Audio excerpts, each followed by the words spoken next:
একদিকে আল্লাহ হতো, দুই আল্লাহর গন্ডগোলে, মারামারিতে, যুদ্ধে গোটা সৃষ্টি ভেঙ্গে চুরমার হয়ে যেত। লাউ কানা ফীহিমা আলিহাতুন ইল্লাল্লাহু লাফাসাদাতা।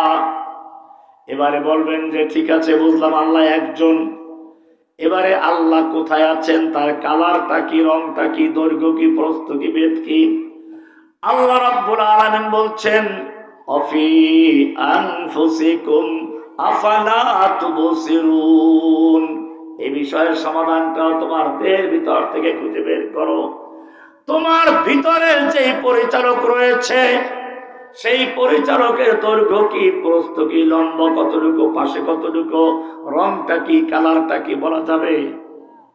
তুমি যদি তোমার নিজের ভিতরের পরিচালকের দৈর্ঘ্য প্রস্থ ভেদ না জানো, তাহলে মহা সৃষ্টির স্রষ্টা যিনি, তার দৈর্ঘ্য প্রস্থ ভেদ কি, কোথায় আছেন, এইগুলি তোমার ইলমের বাইরে। বিশ্বাস করতে হবে কোরআনে আছে যেটা, ওটা মানতে হবে। আর রহমান আলাল আরশি ইস্তাওয়া। আমরা একটু পরে সেদিকে আসছি। বোঝা গেল আল্লাহর পরিচয়ের জন্য আমাদের বাইরে যাওয়া দরকার নেই, আমার নিজের দেহের মধ্যেও আছে। এবারে আমার